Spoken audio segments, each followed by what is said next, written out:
Alright, what's up YouTube? So what we're doing right now, we're working on the Jetta. We're just setting it up. We're setting it up to drop speakers in it, just for upgrading the wires and things like that. So this is what came out of it.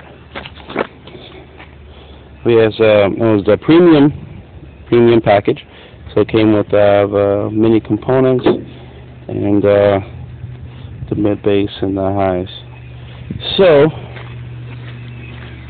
playing some Jimi Hendrix right now.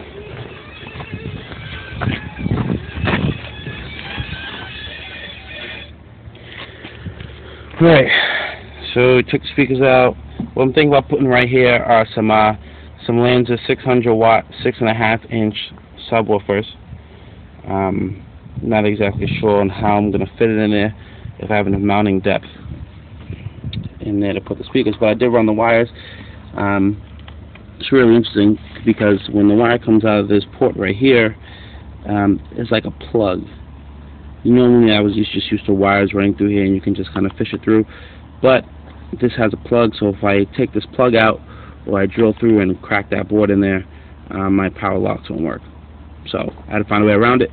So I fished it through, found a little port here, ran it up through this here, and now I am then fishing it back to the bottom so I can run it through the floor panel.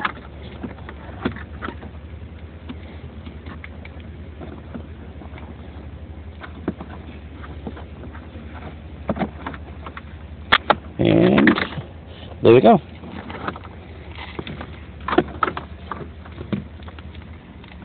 Perfect. So now I'm going to run through the floor panel.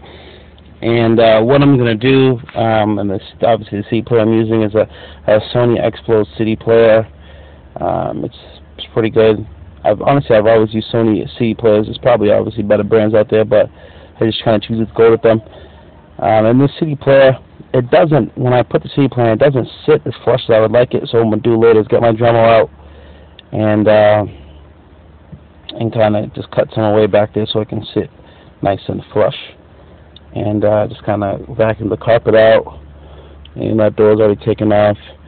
So inevitably, what this is should shake down to is either there's going to be a mid-bass speaker, like a shallow mount mid-bass speaker, or a 6.5 inch subwoofer.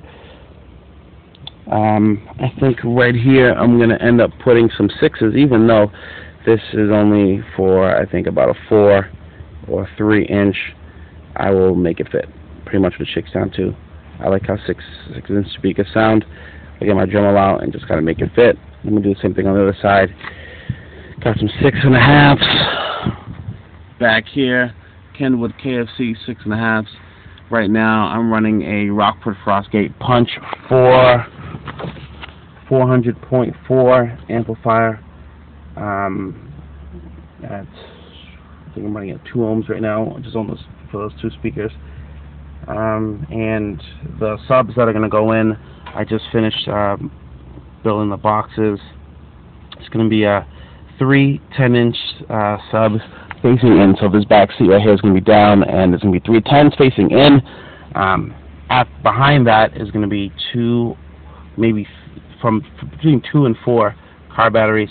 I mean, I got to hook up on the car batteries, so I think I'm necessarily just going to use regular car batteries and just use many of them, wire them in parallel so I don't double the voltage.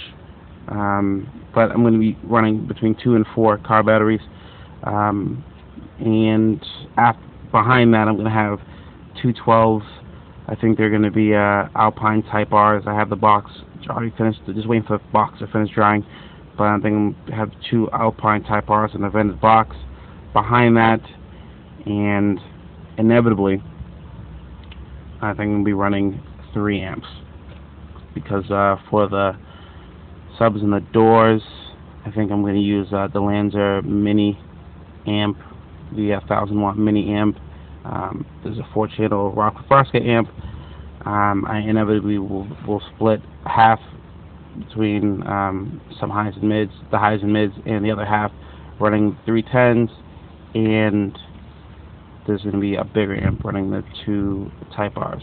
So I want to The reason why I'm doing that is so I can have I guess a well-rounded sound. It's not a whole bunch of thumping and rattling in my trunk and all that, but actually clarity. And I'm gonna go through and dampen the car, and that's what we got going on. Later.